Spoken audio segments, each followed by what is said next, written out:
نحمده ونصلي ونسلم علی رسولہ الکریم اما بعد۔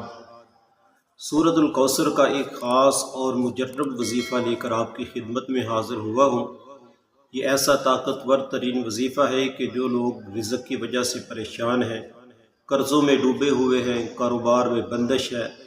کسی نوکری کی تلاش میں ہیں اور نوکری ڈھونڈتے ڈھونڈتے تھک چکے ہیں، در بدر کی ٹھوکریں کھا رہے ہیں لیکن نوکری نہیں مل رہی، یا کوئی رشتوں میں بندش نظر آ رہی ہے، تو انشاءاللہ آج کا وظیفہ جو بندہ کر لے گا، اللہ پاک اس کی جتنی بھی پریشانیاں ہیں، جس مقصد کے لیے بھی وہ یہ وظیفہ پڑھے گا، اللہ رب العزت کی ذات اس کو 100% کامیابی عطا فرمائیں گے، اور اس کا جو بھی حاجت ہوگی، جو بھی اس کا مقصد ہوگا، اللہ رب العزت کی ذات اس کو پورا فرمائیں گے۔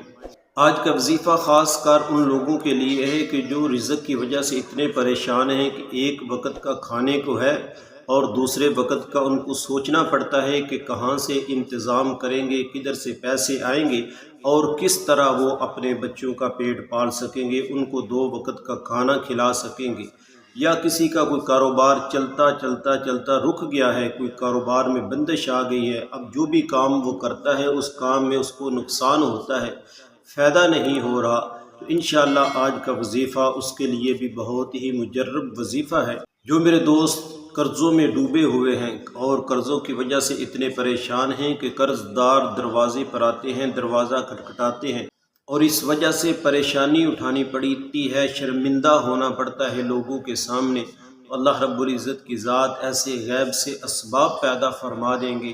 غیب سے آپ کی مدد فرمائیں گے کہ اللہ رب العزت کی ذات اتنا آپ کو رزق دیں گے کہ آپ قرضے بھی اتار لیں گے، اور آپ پہلے لوگوں سے لیتے تھے، مانگتے تھے اپنی ضرورت کے لیے، اب انشاءاللہ اگر آپ نے اس وظیفے کو اللہ پر کامل یقین کرتے ہوئے، بھروسہ رکھتے ہوئے کر لیا، تو آپ لوگوں میں خود سے دولت کو بانٹیں گے، آپ لوگوں میں خود تقسیم کرو گے، جب پہلے آپ لینے والے سے اب دینے والے بن جاؤ گے۔ تو اس وظیفے کے لیے کوئی وقت کی پابندی نہیں کہ آپ اس وقت کر سکتے ہیں اور اس وقت، جب بھی آپ کو جہاں جیسے وقت مل جائے، کسی بھی نماز کے بعد آپ نے اس وظیفے کو کر لینا ہے۔ صرف اتنا ہونا چاہیے آپ کے پاس وقت کہ آپ کو کوئی پریشان کرنے والا نہ ہو، کوئی تنگ کرنے والا نہ ہو، آپ کے وظیفے میں کوئی خلل ڈالنے والا نہ ہو۔ آپ کسی بھی نماز کے بعد اسی جگہ باوضو مصلی پر بیٹھ جائیں، اور مصلی پر بیٹھ کے آپ نے سب سے پہلے اپنے مقصد کی نیت کرنی ہے۔ آپ کے ذہن میں مقصد ہونا چاہیے کہ آپ نے یہ وظیفہ کس لیے کرنا ہے، کس مقصد کے لیے کرنا ہے، آپ کی کون سی حاجت ہے۔ آپ دکان چاہتے ہیں، مکان چاہتے ہیں، قرضوں سے نجات چاہتے ہیں، یا اپنی کوئی سی گھریلو پریشانی سے نجات حاصل کرنا چاہتے ہیں، الغرض آپ کا کوئی بھی مقصد ہے، آپ نے سب سے پہلے اپنے مقصد کی نیت کرنی ہے۔ نیت کرنے کے بعد آپ نے سب سے پہلے حضور اقدس صلی اللہ علیہ وآلہ وسلم کی ذات اقدس پر درود پاک پڑھنا ہے۔ درود پاک آپ کوئی سا بھی پڑھ سکتے ہیں، چھوٹا سے چھوٹا درود پاک بھی پڑھ سکتے ہیں،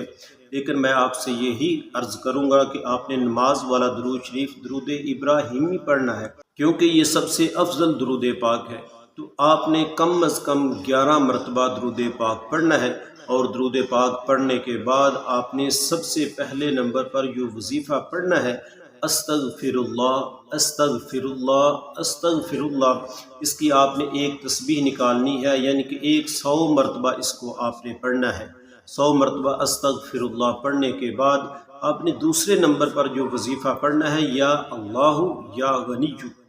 یا اللہ یا غنی، یا اللہ یا غنی، اس کو آپ نے 41 مرتبہ پڑھنا ہے۔ 41 مرتبہ آپ اس کو ہاتھ کی انگلیوں پر گن لیں، یا تسبیح کے دانوں پر آپ اس کو پڑھ سکتے ہیں۔ 41 مرتبہ یا اللہ یا غنی پڑھنے کے بعد آپ نے تیسرے نمبر پر جو وظیفہ پڑھنا ہے، حسبنا اللہ و نعم الوکیل، حسبنا اللہ و نعم الوکیل، حسبنا اللہ و نعم الوکیل، اس کو آپ نے 21 مرتبہ پڑھنا ہے، اور 21 مرتبہ حسبنا اللہ و نعم الوکیل پڑھنے کے بعد آخر میں آپ نے سورۃ الکوثر پڑھنی ہے، اور سورۃ الکوثر آپ نے 129 بار پڑھنی ہے۔ قرآن کریم کی چھوٹی سی سورت ہے، تقریباً سب کو زبانی یاد ہے، ایک بار اس کی تلاوت سماعت فرما لے بسم اللہ الرحمن الرحیم انا اعطیناک الکوثر فصل لربک وانحر ان شانئک هو الابتر۔ آپ کا کوئی زیادہ وقت نہیں لگے گا، 129 مرتبہ سورۃ الکوثر آپ نے پڑھنی ہے، بسم اللہ کے ساتھ اس کو پڑھیے گا، اور آخر میں پھر سے آپ نے 11 مرتبہ درود پاک پڑھنا ہے جو آپ نے عمل کے شروع میں پڑھا تھا۔ تو 11 مرتبہ درود پاک پڑھتے ساتھ ہی آپ نے سیدھا سجدے میں چلے جانا ہے۔ سجدے میں سر رکھ کے آپ نے سب سے پہلے اللہ رب العزت کی ذات سے اپنے گناہوں کی معافی مانگنی ہے، توبہ کرنی ہے، اللہ رب العزت کی ذات کو راضی کرنا ہے۔ اللہ رب العزت سے سچے دل کے ساتھ معافی مانگیے گا، توبہ کیجیے گا، انشاءاللہ اللہ رب العزت کی ذات آپ کے گناہوں کو معاف فرمائیں گے۔ اب آپ نے جس مقصد کے لیے، جس حاجت کے لیے، جس ضرورت کے لیے جو بھی آپ کی حاجت تھی اور آپ نے اس وظیفے کو پڑھا ہے، اللہ رب العزت کی ذات سے آپ نے دعا مانگنی ہے۔ دعا بڑی عاجزی کے ساتھ، انکساری کے ساتھ، رو کے، گڑ گڑا کے، عاجز بن کے، سوالی بن کے، منگتا بن کے،